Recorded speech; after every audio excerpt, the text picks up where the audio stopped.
Emerald Realty's Nature's Enclave Coastal Heaven theme-based resort villa plots ECR. மாதம் 10,000 வரை assured rental income. Lifetime free stay at resort. 30க்கும் மேற்பட்ட வசதிகளுடன். Call 9962888888. Nemathi Property Management. Contact 7667008999.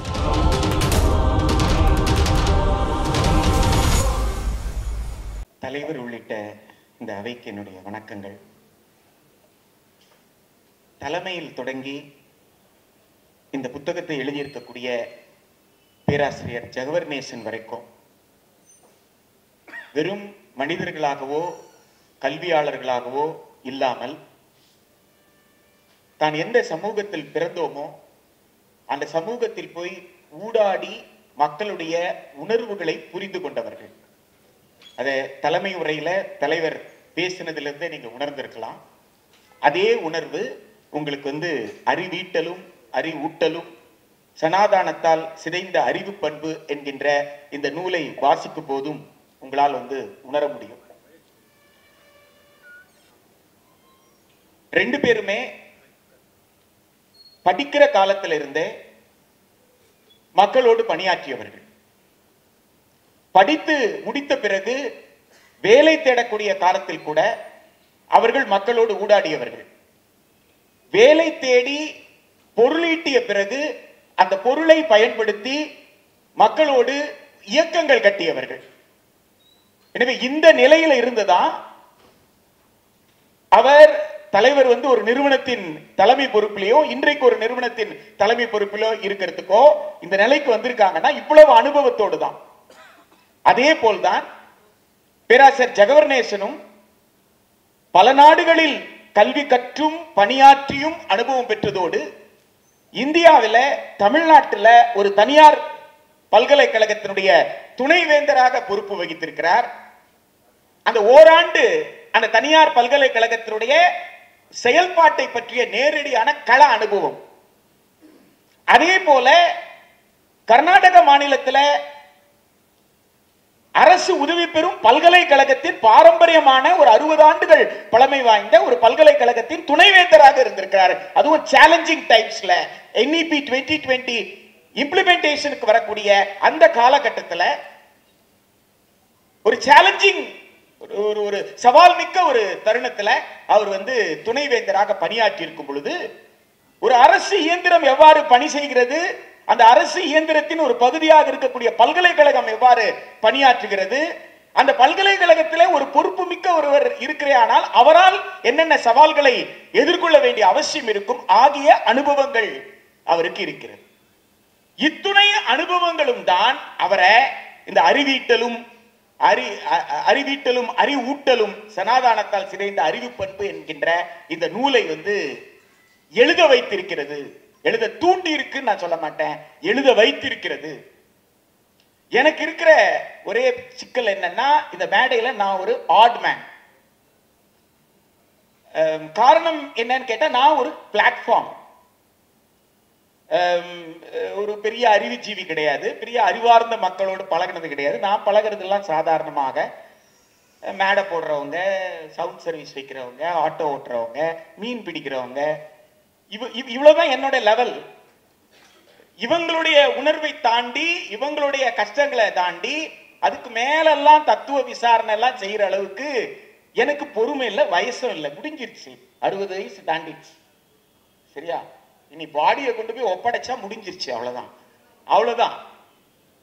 அதனால இது இந்த நிலை. ஆனா இங்க 90 வயது இளைஞர் ஒருத்தர் நூலை பெற்றுக்கொண்டார்.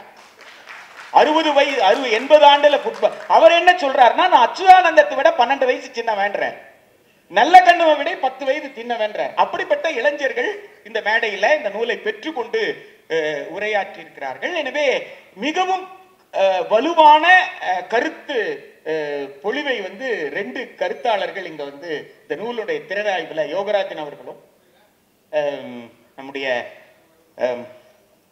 பாலச்சந்திரன் அவர்களும் ஆற்றி இருக்கிறாங்க. பெருவெழுதி ஐயா தப்பிட்டார், ஏன் தெரியல, நேரத்தை காரணம் காட்டி. உண்மையிலே பேராசிரியர் ஜகவர்நேசன் ஒரிஜினல் திங்கர். அது இந்த நூல் வெளிப்படுத்தி இருக்கு. 290 பக்கம் இந்த நூல் நீங்க வந்து அந்த முன்னுரையை எடுத்துட்டீங்கன்னா முன்னுரை ஒரு 10-16 பக்கம் ஓடும். 290 பக்கத்துக்கு ஒரு 250 ரெஃபரன்ஸ் புக் கொடுக்கிறார். ரெஃபரன்ஸ் அது வந்து ரெஃபரன்ஸ் புக்னு சொன்னா இவர் எழுதினதை ரெஃபர் பண்றதுக்கான புக் அல்ல. இத்தனை புத்தகத்தை படித்து இதுல ஒண்ணும் இல்லைன்ற தெரிஞ்சுக்கிட்டேன்னு சொல்ற புத்தகம் தான் அறிவீட்டலும் அறிவூட்டலும். நான் இவ்வளவு படிச்சேன், ஆனா நான் உன்னை தேடனப்பா, அதெல்லாம் இந்த புத்தகத்துல இல்ல. ஒரு சமயம் அவங்க காலகட்டத்தில் அப்படி யோசிக்காம கூட இருந்திருக்கலாம். அதனால நான் இப்ப யோசிக்கிறேன் அப்படின்னு சொல்ற ஒரு ஒரு ஒரிஜினல் திங்கராக இந்த நூலை வந்து பிரசன்ட் பண்ணியிருக்கிறேன். இந்த நூலை இந்த காலகட்டத்தில் வாசிப்பவர்கள் விவாதிப்பவர்கள் என்று எடுத்துக்கொள்ளும் போதுதான் எனக்கு என்ன சிக்கல் வருதுன்னு கேட்டா, தமிழ்நாட்டில் இருக்கிற 13 பல்கலைக்கழகங்கள்ல கிட்டத்தட்ட 11 பல்கலைக்கழகங்கள் அரசு பல்கலைக்கழகங்கள். நான் தமிழ்நாட்டை பத்தி பேசுறேன், நான் ஆல் இந்தியாவை பத்தி பேசல, நான் நாக்பூரை பத்தி பேசல, மகாராஷ்டிராவை பத்தி பேசல, நான் தமிழ்நாட்டை பத்தி பேசுறேன். 13 பல்கலைக்கழகங்கள்ல 11 பல்கலைக்கழகங்களுக்கு அரசு தர வேண்டிய, அதாவது தமிழ்நாடு அரசு தர வேண்டிய மானியங்கள்ல 80% மானியங்கள் வெட்டப்பட்டிருக்கு கடந்த 10 ஆண்டுகள்ல. 80% மானியங்கள் வெட்டப்பட்டு 10% இருந்து 20% தான் மானியம் கொடுக்கும் அரசு அப்படின்னு சொன்னா, ஒன்றிய அரசாங்கத்தினுடைய வருமான வரித்துறை என்ன சொல்லுது? 50% மாநில அரசினுடைய நிதி வரவில்லை என்று சொன்னால் அந்த பல்கலைக்கழகங்கள் தனியார் பல்கலைக்கழகங்களாக கருதப்படும். 50%க்கு மேல ஸ்டேட் மாநில அரசுடைய மானியம் இருந்தாதான் அது அரசு பல்கலைக்கழகமா இருக்க முடியும். இந்த இன்கம் டாக்ஸினுடைய இந்த ரெகுலேஷனையும் WTO கேட்ஸினுடைய ரெகுலேஷனை நீங்க போய் படிக்கணும். அப்பதான் இன்கம் டாக்ஸ் எங்க இருந்து இதெல்லாம் எடுக்கிறான்னு உங்களுக்கு தெரியும். WTO கேட்ஸ்ல World Trade Organization general agreement on trade and சர்வீஸ்ல சாப்டர் 15 வந்து சப்சிடியை பத்தி பேசுது. அதுல வந்து நீங்க பாத்தீங்கன்னா நேஷனல் அத்தாரிட்டி டிஃபைன் பண்றான். What will be a national authority? What will be the national authority in கேட்டா, when there is no competitor, அதாவது there should be a monopoly. நீங்க ஒரு செக்டார் எடுத்துக்கிட்டா அந்த செக்டார்ல கவர்மெண்ட் மட்டுமே இருக்கணும், கவர்மெண்ட் தவிர வேற யாரும் இருக்க கூடாது. அப்ப கவர்மெண்ட் மட்டுமே இருந்தா then I can consider that as a national authority. அது வந்து அரசு நிறுவனம் என்று நான் ஏற்றுக்கொள்வேன். இல்லாவிட்டால் அரசு நிறுவனம் என்று ஏற்றுக்கொள்ள மாட்டேன். அந்த நிறுவனம் தனியார் நிறுவனத்திற்கு சமமாகத்தான் நடத்தப்படும். That should be a level playing field. So WTO GATS ஒப்பந்தத்துக்கு கீழே நீங்க போயிட்டீங்கன்னு சொன்னா அரசு தனியார் என்று இருப்பதற்கு வாய்ப்பு கிடையாது. ஒன்று அரசு கல்லூரிக்கு மானியம் கொடுத்தா அதே மானியத்தை யாருக்கு கொடுக்கணும்? தனியாருக்கு கொடுக்கணும். நீ தனியாருக்கு கொடுக்க மாட்டேன்னு சொன்னா அப்ப அரசுக்கு மானியம் கொடுக்க கூடாது, அரசு கல்லூரிக்கு மானியம் கொடுக்க கூடாது. இதுதான் 2015 இன்றைய நிதி அமைச்சரா இருக்கவங்க அன்னைக்கு மினிஸ்டர் ஃபார் ஸ்டேட் காமர்ஸ் அந்த அம்மா கலந்துக்கிட்டாங்க நைரோபியில போய்.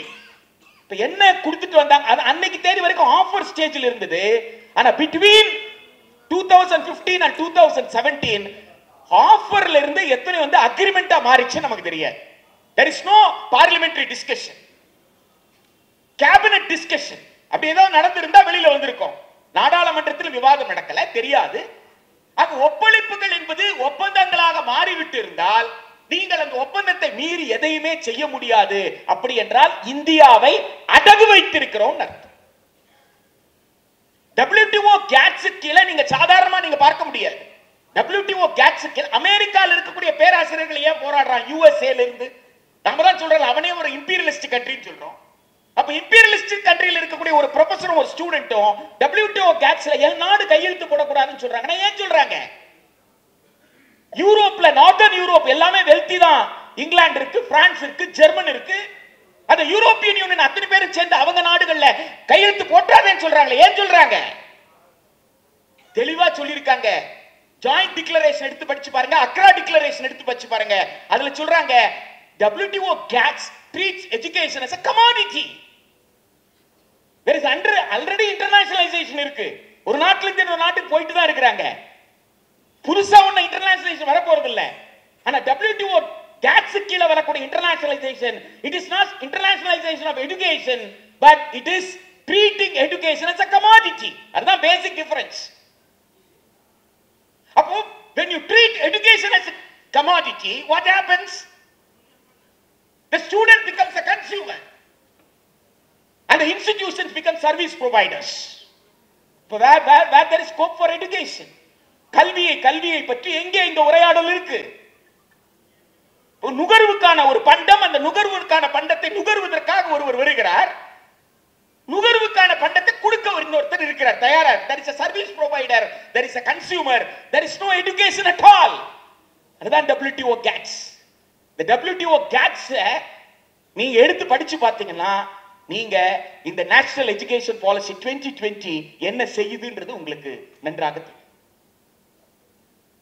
அந்த அடிப்படையில் தான் இன்கம் டாக்ஸ் என்ன சொல்லுதுன்னு கேட்டா உங்களுக்கு வந்து you will be treated as a on par with. அப்போ மெட்ராஸ் யூனிவர்சிட்டி என்ன செய்யணும்?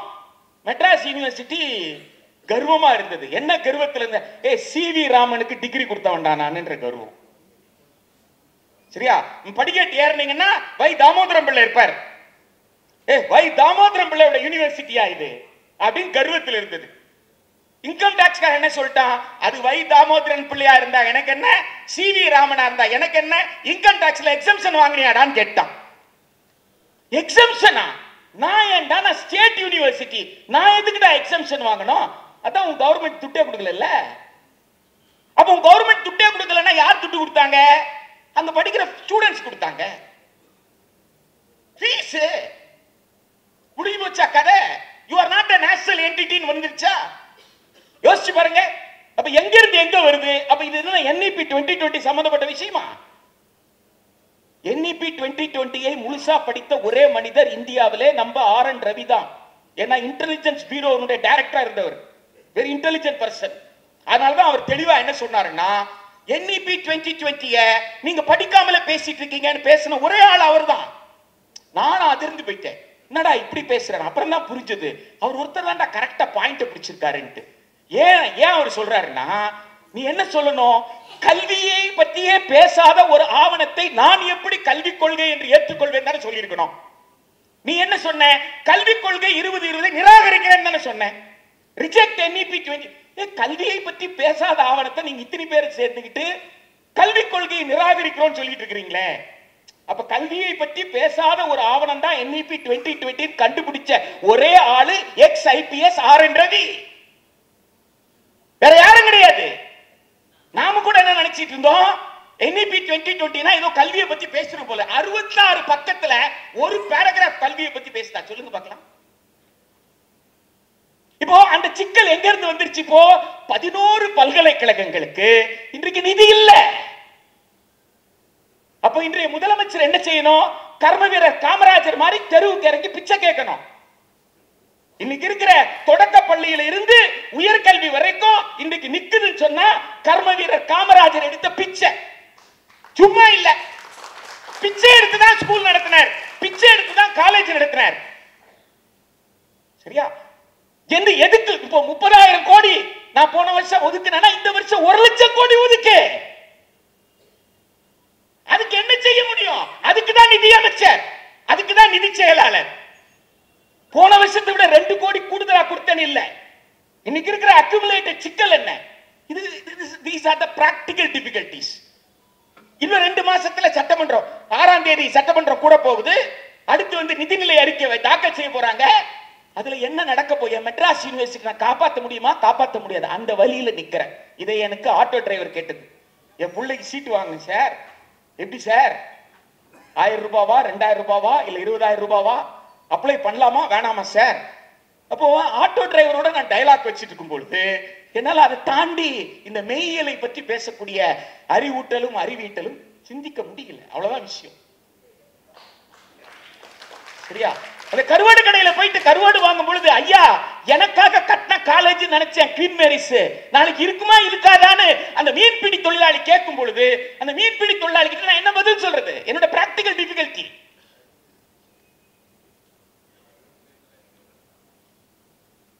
ஜூலை மாதம் ஒரு காலேஜ்ல ஒரு பையன் சேர்றான். ஜூலை மாசம் சேர்றான். செப்டம்பர் மாசம் அந்த காலேஜ் டிசி கொடுக்குது அவனுக்கு. சரியா? நான் நாக்பூரை பத்தி பேசல, சென்னை மாநகரத்தை பத்தி பேசுறேன், தமிழ்நாட்டை பத்தி பேசுறேன். என்ன எழுதி தெரியுமா கொடுக்குது? Not satisfactory டிசில.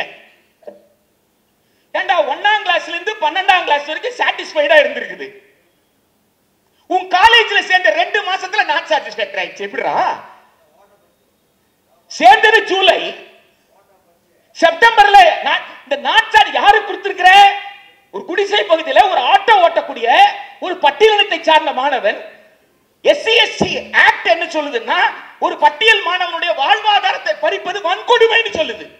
வன்கொடுமைன்னு சொல்லுது. இப்போ நாட் சாட்டிஸ்பாக்டரி போட்டு டிசி கொடுத்தியே, இப்போ அந்த டிசியை வச்சுக்கிட்டு அவன் வேற ஸ்கூல்ல போய் சேர முடியுமா? பேங்க்ல லோன் வாங்க முடியுமா? 2 மாசத்துல அப்படி என்ன படுபாதக செயலை அந்த மாணவன் செஞ்சிருக்க முடியும்? கொஞ்சம் யோசிச்சு பாருங்க. என்ன படுபாதக செயல் அந்த மாணவன் செஞ்சிருக்க முடியும்? எதை செய்திருந்தாலும் அவனை திருத்துவதுதானே உயர்கல்வியின் நோக்கம். யோசித்து பாருங்க. அதுக்கு பேர் தானே சப்போர்ட் சிஸ்டம். இதெல்லாம் பிராக்டிகல் டிஃபிகல்டிஸ். இது எங்க நான் போய் மெயில்ல தேடுறது? யோசிச்சு பாருங்க நண்பர்களே. இந்த பிராக்டிகல் டிஃபிகல்டிஸ் ஆளும் வர்க்கம் நமக்கு எதுக்காக கொடுக்குதுன்னா, பிலாசபியை பத்தி நீ பேசாதேன்னு சொல்றதுக்காக கொடுக்குது. நீ டிசிக்கு போராடிட்டு இரு, சரி, நீ அட்மிஷனுக்கு போராடிட்டு இரு, நீ ஃபீஸ் கட்டுறதுக்கு காலேஜ்ல லோன் கிடைக்குமா கிடைக்காதான்னு தேடிக்கிட்டு இரு. நீ ஏன் பிலாசபியை பத்தி பேசுற? அதை பேசுறதுக்கு நாக்பூர்ல நான் உட்கார்ந்துட்டு இருக்கிறேன். அதுக்காகவே நான் பிறவி எடுத்திருக்கிறேன். நான் சொல்லுவது தத்துவமே தவிர என் தத்துவத்தை விசாரிக்கிற திராணி திறமை உனக்கு இல்ல.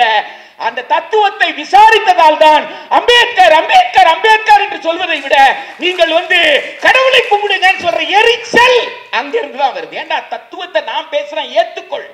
தத்துவத்தை கிழித்து போட்டவன பேரை இத்தனை வாட்டி சொல்றேன்னு சொல்றான். சும்மா இல்ல. அது என்ன மிஸ்டர் அமித்ஷா வாயிலிருந்து வந்ததா? மோகன் பகவத் சொல்லாமல் அமித்ஷா பேசி விட்டாரான்னு நான் கேட்கிறேன். பேசிட்டா ஒரு நொடி அமித்ஷா ஆட்சியில் இருக்க முடியுமா நான் கேட்கிறேன். மோகன் பகவத் சொல்லாம, RSS சொல்லாம அமித்ஷா பேசியது உண்மை என்று சொன்னால் அப்ப RSS அமித்ஷா மதிக்கலையா நான் கேட்கிறேன். மதிக்காதவர்களை RSS விட்டு விடுமான்னு நான் கேட்கிறேன். RSS பாஜகவை வழிநடத்துகிறதா அல்லது பாஜகவின் ஒரு அங்கம் RSS? யோசிச்சு பாருங்க. இதை எதையுமே நான் விசாரிக்க கூடாதா? இதை எதையுமே நான் சிந்திக்க கூடாதா? சாதாரணமா ஒருத்தர் 2 நிமிஷம் நாடாளுமன்றத்தில் உளறி விட்டார் போயிட முடியுமா? அதெல்லாம் வளரெல்லாம் ஒண்ணும் கிடையாது. ஜெகவர் நேசன் ஒருத்தர் இருப்பான், சீர்காழிகாரன். அவனை மாதிரிலாம் சிந்திக்காதன்னு சொல்ற ஏற்பாடு. ஆமா, அப்படிலாம் சிந்திக்க கூடாது. சரியா? சிந்திக்கிற ஏற்பாடு இந்தியாவில் இருக்கக்கூடாது. அதுதான் தேசிய கல்வி கொள்கை 2020. நண்பர்களே, இந்தியாவில் ரொம்ப ஸ்ட்ராங்கான தத்துவ தளத்தை புத்தர் போட்டார். புத்தரை காட்டுனா நீங்க 2500 வருஷத்துக்கு முன்னாடி ஒருத்தர் சிந்திச்சிட முடியாது. என்னுடைய அனுபவத்தில் 2500ல அந்த தம்மத்தை பற்றி அவர் நடத்தி இருக்கக்கூடிய டயலாக் இருக்குல்ல, அதுதான் best classical example for social dialoguing. சமூக உரையாடலுக்கு மிகச்சிறந்த எடுத்துக்காட்டு புத்தர் நடத்திய உரையாடல், மக்களிடம் நடத்திய உரையாடல். ரொம்ப ரொம்ப ரொம்ப எளிமையாக அந்த மக்களை ஏழ்மையில் இருந்த, சிந்திக்க வாய்ப்பற்றவர்களாக, சிந்திக்க கூடாது என்கின்ற மனநிலையில் வைக்கப்பட்டிருந்த மக்களிடம் சிந்தனையை தூண்டக்கூடிய ஒரு உரையாடலை நம்ம சாக்ரட்டிஸ் பேசுறத, சாக்ரட்டிஸ் நடத்த டயலாக்க பத்தி எந்த அளவுக்கு நாம மெய்மறந்து படிக்கிறோம் கேட்கிறோமோ, சாக்ரட்டிஸ் நடத்துற டயலாக், சாக்ரட்டிஸ் क्वेश्चन தான் கேட்பாரு, ஆன்சர் சொல்ல மாட்டார். he was dialoguing with the people. இப்ப கிரேக்க நாட்டுல சாக்ரட்டிஸ் டயலாகிங் பத்தி பேசுற நாம புத்தர் நடத்துற உரையாடலை பற்றி நாம் ஏன் பேச மறுக்கிறோம்? அது ரொம்ப ரொம்ப முக்கியமான இடம். What is education, what is examination Baba Sahib Ambedkar அவர்கள் பாம்பே லெஜிஸ்லேட்டிவ் கவுன்சில்ல பேசுறாரு. What is education, what is examination, the educational opportunities குர்ஆன் கேட்டா you are making examination tougher என்றாரே. இதுக்கு மேல என்ன வேணும்? ஆக நாம் நமக்கு முன்னால் இருந்த வாழ்வியல் போராட்டத்தோடு இணைந்து கல்வியை எப்படி அணுகினார்கள் என்று பார்ப்பதற்கு நிறைய விஷயங்கள் இருக்கு. ஆனால் ப்ரொஃபசர் ஜெகவர்னேசன் நான் முதல்ல குறிப்பிட்டதை போல is an original thinker uninfluenced by any of the thoughts. John Dewey நிறைய ரெஃபரன்ஸ்ல பாத்தீங்கன்னா 10-15 இடத்துல ஜான் டியூவேவோட புக்ஸ் இருக்கு. But he is not following John Dewey. He has never quoted Paulo Freire. Sir வந்து Paulo Freireவும் John Deweyவும் கம்பேர் பண்ணி how ரெண்டு கொண்டு வராரு. As far as my reading of him is concerned, he doesn't take anything from Paulo Freire. He doesn't take anything from John Dewey. ரெண்டு பேர்கிட்ட இருந்து எதையும் அவர் எடுக்கல. ரெண்டு பேரையும் படிச்சாரு. படிச்சதுனால அவருக்கு சில தெளிவுகள் இருக்கு. அந்த தெளிவுகளோடு சீர்காழியில உட்கார்றாரு. அவ்வளவுதான். அப்போ சீர்காழியில் இருக்கிற இந்த டெல்டா மக்களுடைய காவேரி தண்ணி இயல்பா வந்துகிட்டு தானே இருக்குது. காவேரி தண்ணி இயல்பா வந்தா சாதாரண வந்துட போகுது. அப்ப காவேரி தண்ணி வராம இருக்கிறதுக்கு பின்னாடி ஏதாவது அரசியல் இருக்கான்னு யோசிக்கிறேன். அப்ப என்ன அரசியல் இருக்கு? காவேரி தண்ணி வராதுக்கு என்ன அரசியல்? தண்ணி வந்தானடா விவசாயம் நடக்கும். தண்ணியா வரலன்னா என்ன செய்வான்? விவசாயி கொஞ்சம் கொஞ்சமா நிலத்தை விட்டு என்ன செய்வான்? வெளியில போயிடுவான். விவசாயி நிலத்தை விட்டு வெளியில போனா தானே நான் மீத்தேன் எடுக்க முடியும், இல்லையா? நான் பெட்ரோல் எடுக்க முடியும்.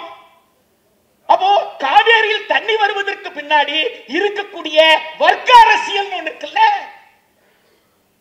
சந்தையின் அரசியல் ஒன்று இருக்குல்ல, விவசாயிகளை விவசாய நிலத்திலிருந்து இதை ஒரு ஒரிஜினல் திங்கரா இல்லாம எப்படி யோசிக்க முடியும்? யோசிச்சு பாருங்க. அப்ப அந்த தத்துவ விசாரணையில தொல்காப்பியருக்கு போறார். தொல்காப்பியத்திலிருந்து அவர் எதையும் எடுக்கல. இன்னும் சொல்ல போனா இந்த புத்தகத்துல தொல்காப்பியத்தை கேள்விக்குள்ளாக்குகிறார்.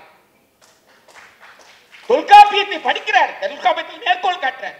ஆனா தொல்காப்பியத்தை கேள்விக்குள்ளாக்குகிறார். அப்ப இதுவரைக்கும் எதையெல்லாம் மரபு என்று சொல்லப்பட்டதோ, இதுவரைக்கும் எதெல்லாம் நியாயம் என்று சொல்லப்பட்டதோ, அந்த நியாயங்கள் அது உண்மையில ராஜ் கௌதம் சமீபத்தில் இறந்தவர் அற்புதமான புக் வந்து அறம் அதிகாரம். இதுவரைக்கும் எதையெல்லாம் அறம் அறம் அறம்னு சொல்லி கேட்டினும் மேன்மக்கள் மேன்மக்கள். எவன்டா மேன்மக்கள்? யோசிச்சு பாருங்க. கேட்டினும் மேன்மக்கள் மேன்மக்கள், கெட்டாலும் மேன்மக்கள் மேன்மக்கள். எவன்டா மேன்மக்கள்? ராஜ் கௌதம் அந்த கேள்வி எழுப்பினார். முக்கியமான கேள்வி அறம் அதிகாரம் என்ற புத்தகத்துல.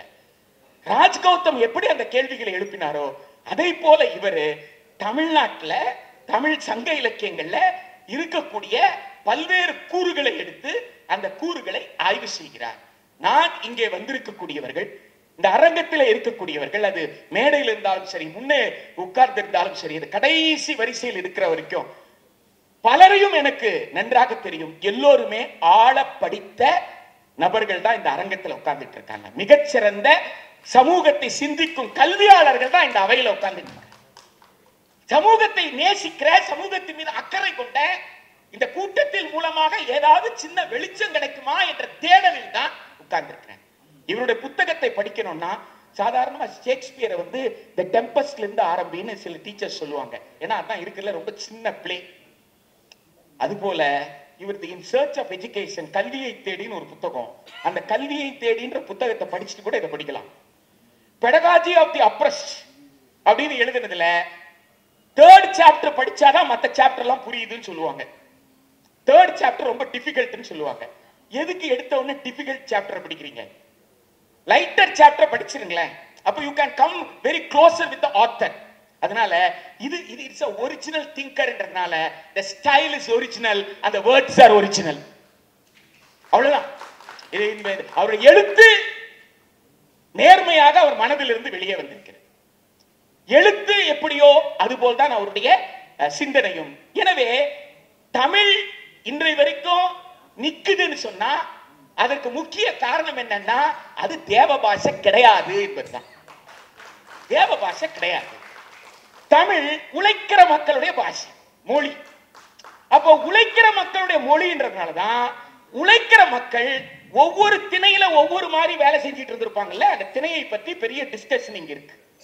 அப்ப அந்த உழைக்கிற மக்கள் ஒவ்வொரு இடத்துல ஒவ்வொரு மாதிரி வேலை செஞ்சுட்டு இருக்காங்கன்னா அவன் இந்த இடத்துல யானையை பார்த்தா அவன் எப்படி பார்த்தானோ, அவன் என்ன வேலை செஞ்சிட்டு இருந்தானோ அதோட கனெக்ட் பண்ணி யானைக்கு ஒரு பேர் வைக்கிறான்.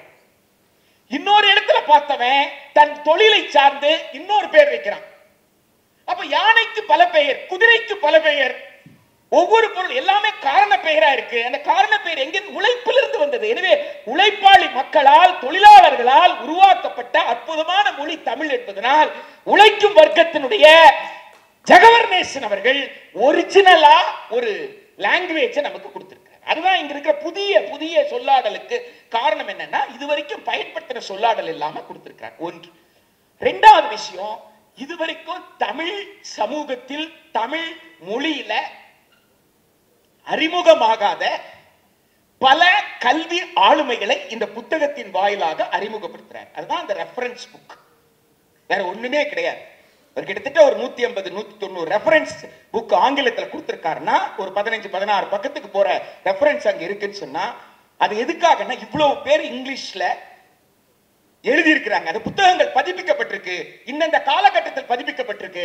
அந்த புத்தகத்தை படிச்சு பாருங்க. அவங்க நாட்டுக்கு தகுந்த மாதிரி சிந்திச்சிருப்பாங்க. நீங்க தியாகராய நகருக்கு தகுந்த மாதிரி சிந்திங்களேன்ற. நீங்க உங்களுடைய திருவள்ளிக்கேணிக்கு தகுந்த மாதிரி சிந்திங்க, உங்களுடைய சிந்தாதிரிப்பேட்டைக்கு தகுந்த மாதிரி சிந்திங்க. நீங்க உங்க இடத்துல இருந்து நீங்க சிந்திங்களே. அப்ப நீங்க சிந்தித்தா உங்களால தமிழை புரிந்து கொள்ள முடியாதா? தமிழர்களை புரிந்து கொள்ள முடியாதா? நம் வாழ்வியலுக்கான ஒரு கல்வி கொள்கையை, கல்வி தத்துவத்தை உருவாக்க முடியாதா என்பதுதான் இந்த கடைசியாக ஒரு கொள்கை வகுப்பதற்கு அவர்கிட்ட இருக்கிற பிரச்சனை இது ஒண்ணுதான். வேற ஒண்ணுமே மற்றவங்க இருந்து அவர் வித்தியாசப்படுறதுக்கு அடிப்படை காரணமே இதுதான். அவர் என்ன சொல்றாரு? கொள்கையை உருவாக்கணும், கரெக்டுப்பா.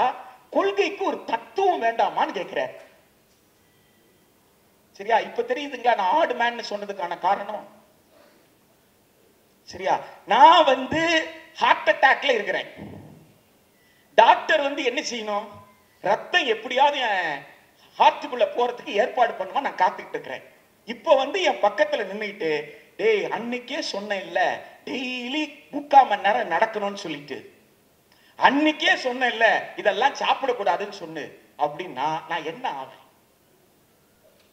எந்த மனநிலையில் உட்கார்ந்து இருப்பவர்கள் மத்தியில் நாம் இருக்கிறோம், அதுதான் ரொம்ப முக்கியம். எந்த மனநிலையில் உட்கார்ந்து இருப்பவர்கள் மத்தியில நாம் இருக்கிறோம் அப்படின்றதுதான் ரொம்ப முக்கியமான விஷயம். இவரை பொறுத்த வரைக்கும் தத்துவம் இல்லாமல் கொள்கை நிற்காது. தத்துவம் இல்லாமல் கொள்கையை வகுத்தால் அது யாருக்கு லாபமா இருக்கும்? சந்தைக்கு தான் லாபமா இருக்கும். நீ யார் வேணாலும் எழுதிக்கோ. நாக்பூர்ல உட்கார்ந்து எழுதினாலும் சரி, டெல்லியில உட்கார்ந்து எழுதினாலும் சரி, மெட்ராஸ்ல உட்கார்ந்து, முதல்ல தத்துவ தெளிவுக்கு வந்துரு அப்படின்றதுதான் அவருடைய பிரச்சனை. பெரும்பகுதி மற்றவர்கள் என்ன நினைக்கிறாங்கன்னா, ஐயோ அதுக்கெல்லாம் எங்க நேரம் இருக்கு, கொடுத்திருக்கிற நேரத்துக்குள்ள கொடுத்திருக்கிற வேலையை முடிச்சா போறோம். அப்ப கொடுத்திருக்கிற நேரத்துல கொடுத்திருக்கிற வேலையை முடிக்கிறது சாத்தியம் இல்லை. இந்த முரண்பாட்டை நாம் உணர்ந்தால் நம்மால் அறிவீட்டலும் அறிவூட்டலும் இருக்கக்கூடிய இந்த புத்தகத்திலிருந்து புரிந்து கொள்ளலாம். நண்பர்களே, இந்த சனாதானம் எல்லாம் ஒரு மாயா வார்த்தைங்க. என்னை பொறுத்த வரைக்கும் ஊரை ஏமாத்துற வார்த்தை. சரியா? நான் நேரடியா கேட்கிறேன். நான் போற இடத்துல எல்லாம் சொல்லிட்டு இருக்கிறேன், ஜாதி என்பது கெட்ட வார்த்தைன்னு. சிவபெருமானுக்கு அது கெட்ட வார்த்தை, ஒத்துக்கோய. சிவபெருமானுக்கு ஜாதி கெட்ட வார்த்தை ஒத்துக்கோய. உனக்கு என்ன கஷ்டம்? கண்ணப்ப நாயனார் ஆக்கலையா சிவபெருமானு? நந்தன உள்ளவான்னு கூப்பிடலையா? நந்தன சிவபெருமான உள்ளவான்னு கூப்பிடுறாரு. ஆனா சிவபெருமானுக்கு பூஜை பண்ணிட்டு இருக்கிறவங்க நந்தன உள்ள போக கூடாதுன்னு சொல்றாரு இல்லையா? அப்போ சிவனுக்கு பூஜை பண்றவங்க எல்லாம் யாருக்கு எதிராக இருக்கிறாங்க? சிவனுக்கு எதிராக இருக்கிறாங்களா இல்லையா? யோசிச்சு பாருங்க. சிவனுக்கு பக்கத்திலேயே நின்று சமஸ்கிருதத்துல பூஜை பண்ண ஒருத்தருக்கு கூட சிவன் தரிசனம் கொடுத்ததாக என்னால் கண்டுபிடிக்க முடியல. ஆனா 63 நாயன்மார்களும் வீதியில சிவனை சந்தித்தார்கள். தெருவுல தான் சந்திச்சாங்க. யாரும் கண்ணப்ப நாயனர் எங்க கோயில சந்திச்சாரு? அப்பர் எங்க சந்திச்சாரு? கோயில சந்திச்சாரு? சிதம்பரத்தில் சந்திச்சாரா? நாம சிதம்பரத்துல தேடி போயிட்டு இருக்கிறோம். ஆனா சாமி எங்க நம்ம சந்திக்கிறாரு? தெருக்கோடியில சந்திக்கிறார். சரியா? ஆக ஜாதியை பற்றி பேசினால் சிவனுக்கு எதிராக பேசுகிறாய். ஏன் பேசுறதுக்கு தயங்குறோம்? ஜாதியை பற்றி பேசினால் நீ விஷ்ணுவுக்கு எதிராக பேசுகிறாய். பன்றியாக அவதாரம் எடுத்தவர் சிங்கமாக அவதாரம் எடுத்தவர் இல்லையா? ஆக சனாதானம் என்பது ஏதோ புனிதம், சனாதானம் என்பது மதம். எல்லாம் கரெக்ட். ஜாதி இருக்கா இல்லையா? பேசுவா. நான் யார் சொல்லு? நான் பறையனா, பல்லனா, சக்கிலியனா? நான் யாரு சொல்லு? என்ன தெளிவுபடுத்து. நான் சனாதானத்துல எங்க இருப்பேன்னு சொல்லு, அப்புறம் பேசிக்கலாம். சனாதானம் உயர்ந்ததா தாழ்ந்ததான்ட்டு. சனாதானத்துல நீ உயர்ந்தவன் நான் தாழ்ந்தவன் நீ சொல்லிட்டீங்கன்னா அங்கேயே சிவபெருமான் செத்தாரியா?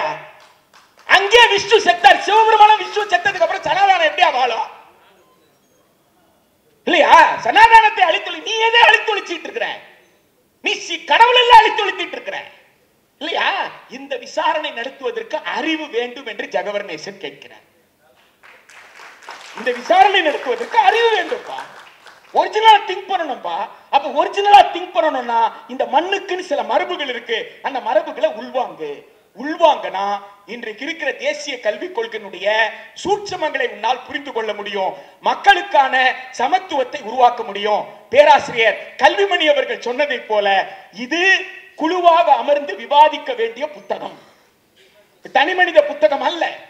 இது ஒரு குழுவாக உட்கார்ந்து, அமைப்பாக உட்கார்ந்து, மக்களை திரட்டி கிராமத்துக்கு போய், கிராம சபை கூட்டம் நடக்குதுன்னு கிராம சபை கூட்டம் முடிச்சியா வா டீ சாப்பிடலான்ட்டு அவங்களெல்லாம் உட்கார வச்சுட்டு அதே திண்ணையில இந்த புத்தகத்தை திறந்து வச்சு ஒரு 4 பக்கம் வாசிப்போமே. 3 மாசத்துக்கு ஒரு வாட்டி 4 பக்கம் வாசித்தா கூட நிச்சயமாக நம்மால ஒரு வருஷத்துக்குள்ள இந்த புத்தகத்தை படிச்சு முடிச்சிட முடியுமே. அந்த மாதிரியான முயற்சிகள்ல இந்த புத்தகம் வாசிப்பதற்கு கடினமில்லாத புத்தகம் என்னை பொறுத்த வரைக்கும். இந்த புத்தகம் நான் எனக்கு போஸ்ட் அனுப்பிச்சார்.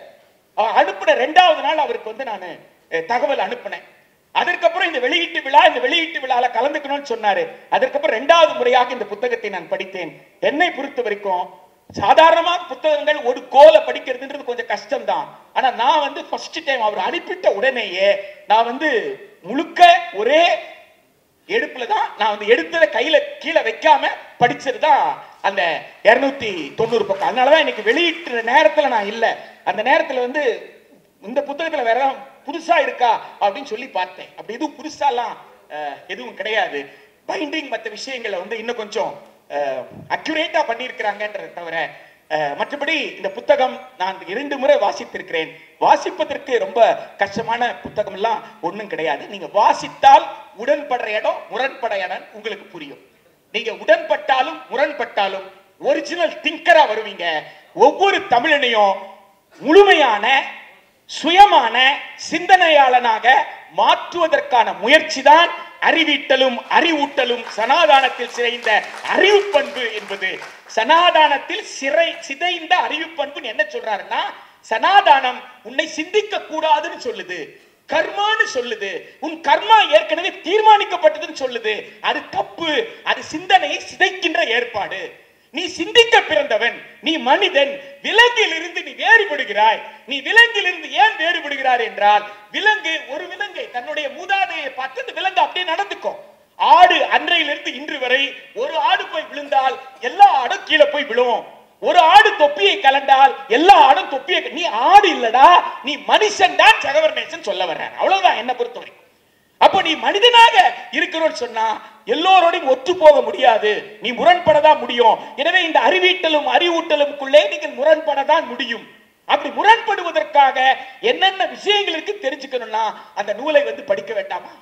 உடன்படுற இடத்துல எங்கெல்லாம் உடன்படுறோம் தெரிஞ்சுக்கிட்டா நாமும் அவரும் கை கோக்கிறதுக்கு வசதியா இருக்கும்ல.